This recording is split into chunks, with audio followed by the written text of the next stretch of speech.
is GeorgeAnn Hughes, and this is the Byte Show. And we are really blessed to have Dr. Joseph Lumpkin with us.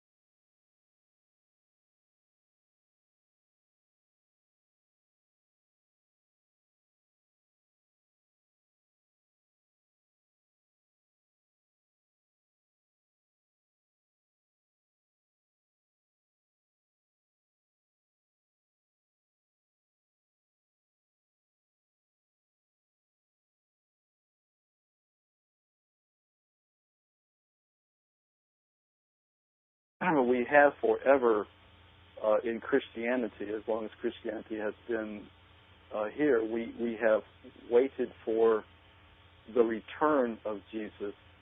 Well, if Jesus were going to return, I would think that he would have returned when Stalin was butchering millions of people, that when Mao was butchering millions, and Hitler was killing off untold numbers, especially 14 million Christians, that is never talked about. It's always the Jews. Well, I got news for everybody. There were a lot of Christians that were snuffed. Why wouldn't he have returned during one of these calamitous things that have gone on? Because I think we have the story of the resurrection incorrect. Yes. I believe it with my whole heart that Jesus is resurrected within us. Yes.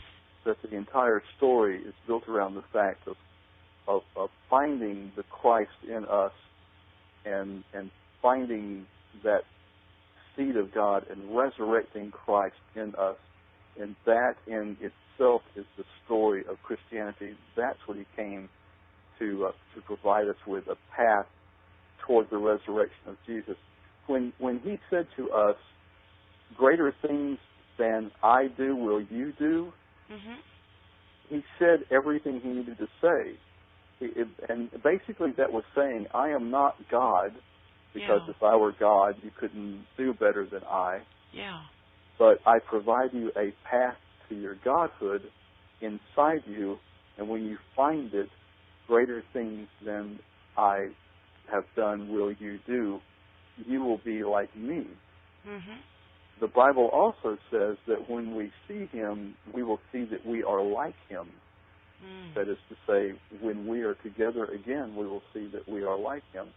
The Christ Spirit is within us, and every single Easter, I go around basically in just wonderment of the fact that this point is missed. It's been hidden from us. We are led to believe that we can do no better than what we're doing when he came and suffered for simply that message. Yes. But that message, and I hate to go on like a preacher, but I'll just end like this. That message flew in the face of the established hierarchy of the religion of the day. Yeah. Because if we are Christ's each individual one, then we don't need a rabbi or a priest or a preacher. That's right. We are self-contained. That's right. And we don't need a temple to go to. And we don't need to sacrifice a perfect heifer on some damned altar.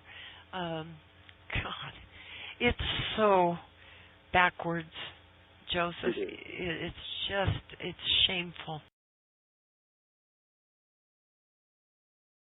You will be like me. The Bible also says that when we see him, we will see that we are like him. That is to say, when we are together again, we will see that we are like him.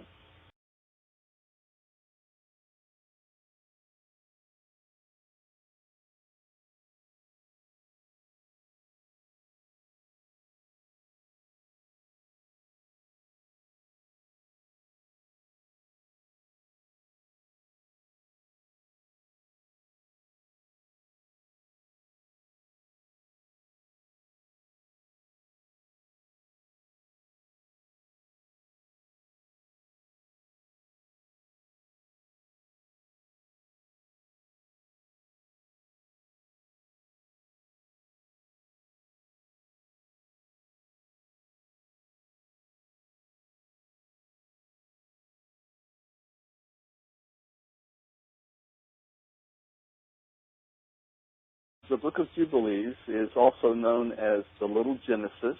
It looks like we can narrow the dating of this book to around 100 to 140 BC. Well, could it be that one of the reasons they didn't want it as part of the canon is because it would upset the agenda? It does seem to go toward what I would call a hyper-literal state of Judaism that would have been in conflict with Christianity. Yeah. It appears in the Ethiopic Bible as canon, so it is not like we can't say that Jubilees and Enoch, for that matter, are not canon. They are to the Ethiopic Christians. They're just not in our Bible. Well, that's kind of my point. Could the reason be that they're not part of our quote-unquote canon is because it kind of upsets the agenda? It does. You have to understand that Christianity is not the same throughout the world. Right.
Everybody has always wondered, how could Moses talk about his own death in the Old Testament? It's one of the questions that we have, right? Yeah. So we're going through the Old Testament, and we get to a point where these 5 books are supposed to be written by Moses, and yet all of a sudden we're talking about Moses' death, and we wonder, how could a dead person write a book? Yeah.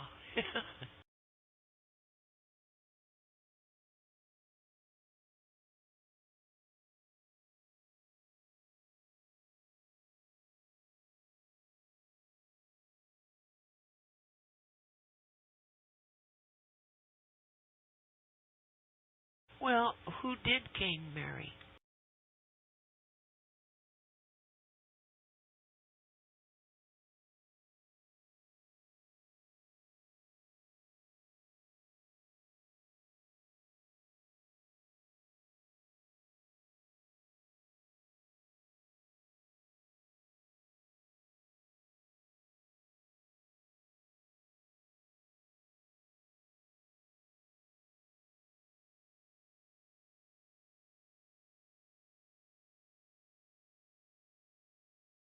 Christianity itself is doing such things as trying to absorb the sun worshippers and set Christianity on a course where say Christmas is also practicing at the same time Saturnalia.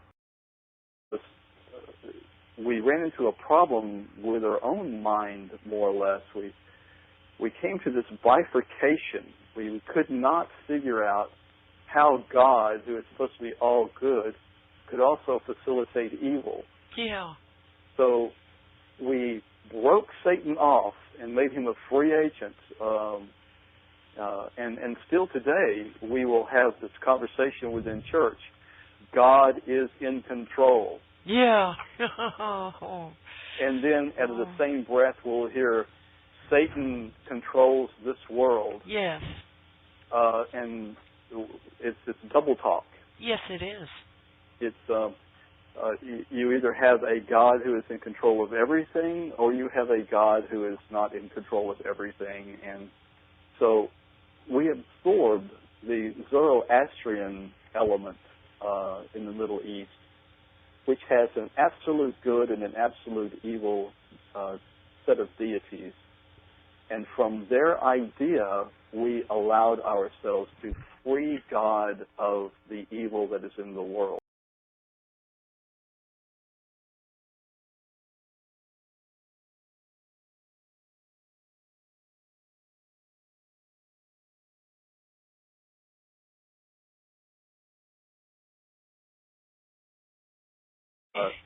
The devil is not in the detail. It's in each and every one of us, and probably in our pants. So there you go. Yeah. Well, this business of God creates good and he creates evil, he's at loggerheads with himself. He is. He is. And all the wars and the bloodshed, kill every man, woman, and child, even their animals. This whole theme of genocide is just, why did this so-called God feel it necessary to teach men to war, to do genocidal acts, kill, when he is alleged to be all-powerful, all-knowing, and seeing the end from the beginning, which I don't believe. And let's don't forget that in the New Testament way of thinking, he is also all good and all kind and all love. Yeah. So why indeed? Well, what we see that has not been explained very well is an evolution of God. We haven't done a very good job at meshing the origins of our own God. Mm-hmm. El was a Canaanite god. He was a war god. He was the Old Testament god. Yeah. And he was a cruel person, but he was also part of the head of the pantheon of gods mentioned in Psalms 84, I believe it is, where it said, God stands in the pantheon of gods, commanding them. And so we have little sneaky points like this that filter through that we have not quite gotten rid of yet, where we see a pantheon, much like a Greek pantheon of gods, with El being the head. And one theory says that Yahweh was a son of his, a minor god,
it's this bifurcation, this diversion of, and almost like, if you will, a schizophrenic type of God.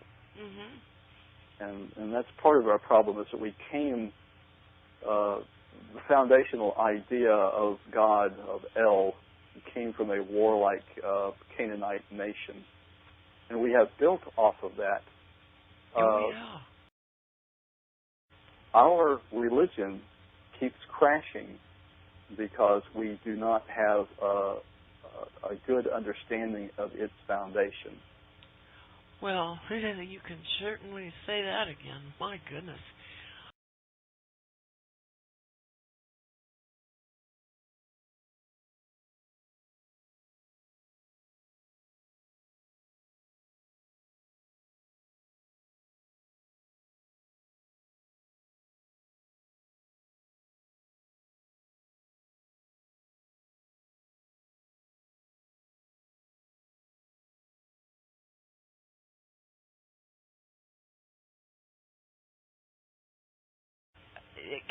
Let me ask you, Joseph, could this El be, and Yahweh, be part of the Anunnaki?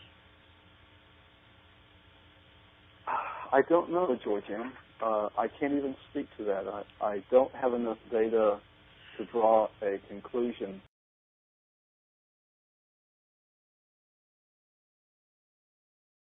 Here's the other thing that's just quite odd. To make a human, we only need about 10% of the DNA that we are carrying. Yeah. The rest of the DNA carried in every cell of our body remains dormant. Huh. There's several theories behind this. One is that this dormant DNA is actually part of our ancestry. In other words, if you look at a fetus in different stages, it'll have a tail. Yes. It will appear to have flippers or fins or gills. Or we go through these different shifts and changes, almost like we are evolving within the womb to get to a human child.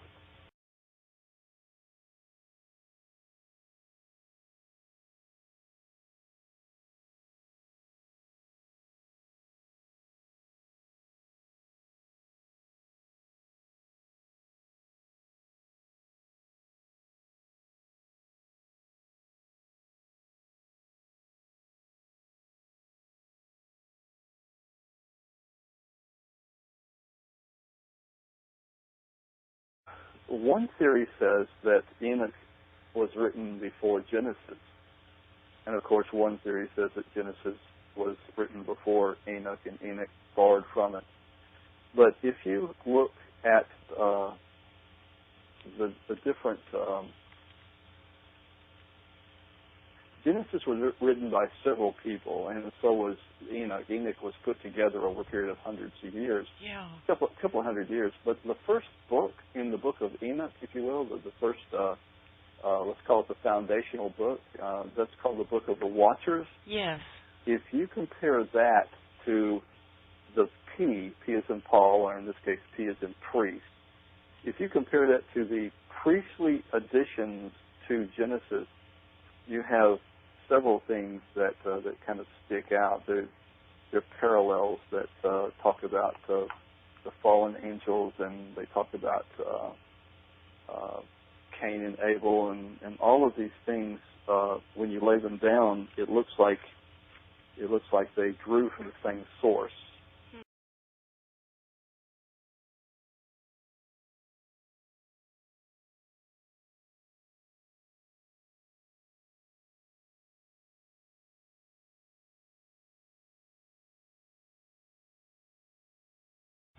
It looks to us like Enoch was written, around 200 BC, but it was considered to be a holy book because we know that Jude quoted it for an entire paragraph.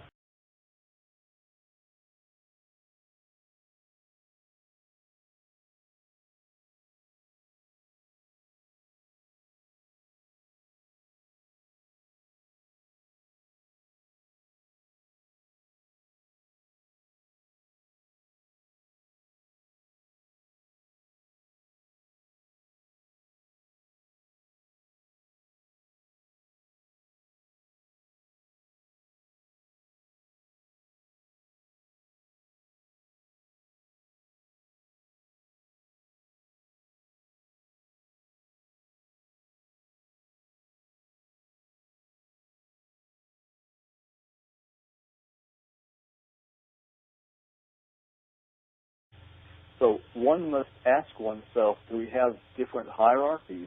Because in the very beginning of the whole thing, you had 1/3 of the angels rebelling and going with Lucifer. Yes.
You had Lucifer falling to earth, and you had those angels doing something that was contrary to God and being punished and being cast out.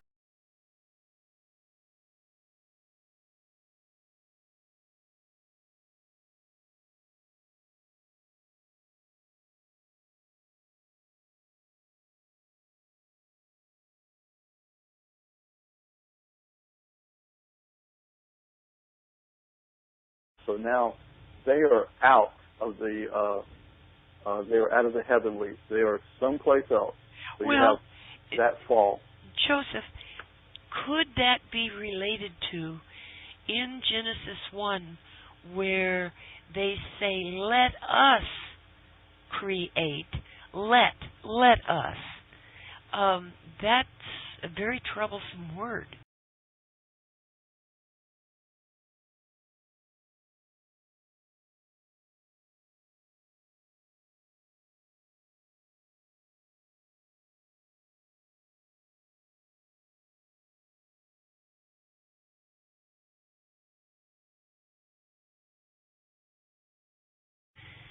So when they fell, could that have been the time when they fell? Yes, because there is another troublesome word in that same chapter that says that men should replenish the earth, and it must be replenished another time to be replenished. Yes.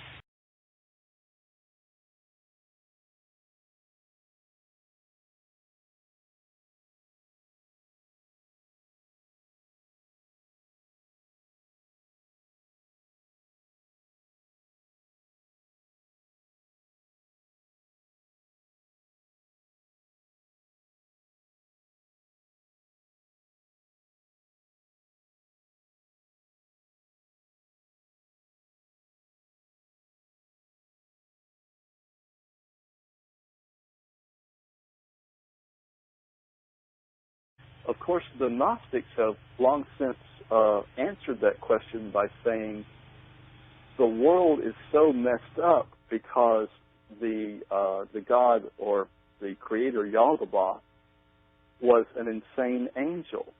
Yeah.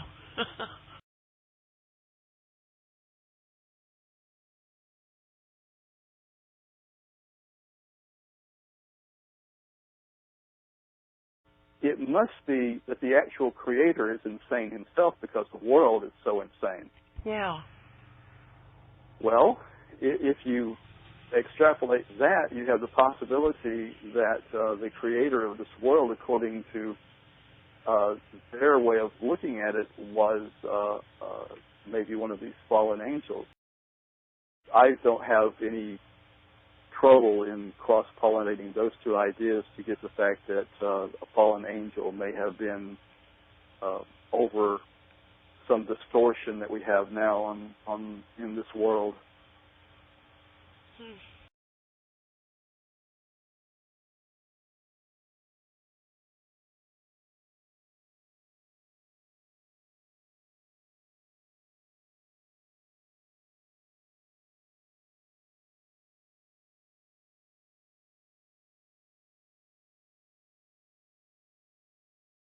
let me ask you this question.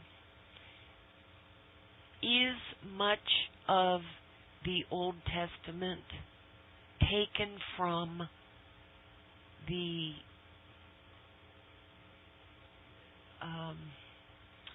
Sumerian religions? That is where this I keep using the word cross-pollination because I can't think of any other way to describe it. Okay. If you take what we have written down and believe as, for example, Noah and his ark, yeah, and you trace that back to the Gilgamesh ethics and different things, you really have some major borrowing going on. Yeah. You know, God is the skin color of whoever is talking to him. Yeah. And he has the same habits and the same likes and dislikes as the people who are praying to him. Yes. And so over a period of time, as the stories move from one place to the next, they morph into those people with those habits, and the story becomes kind of changed, and it evolves, if you want to use that word, according to what nationality and what culture it's being presented in. And that actually looks like what has happened over a period of time between the Sumerian ethics and part of what we have as the Old Testament. If you look at Noah and his ark, we see a direct parallel to the flood stories of the times of Gilgamesh and the God Kings. Could that have actually taken place on Mars? I don't know. You know, you can say that story was written on Mars, but I don't know if it was actually took place on Mars. Well, it could have been. If you look at the Ark as a type of spaceship. Yes. Yes.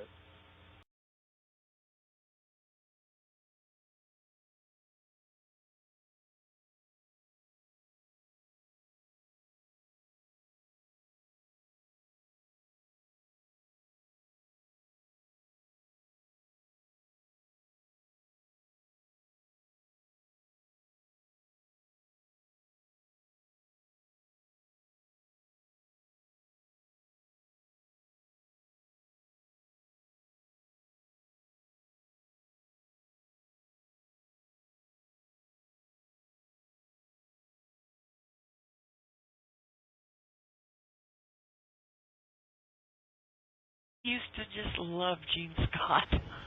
He was a fabulous old reprobate, wasn't he? Yes, he was.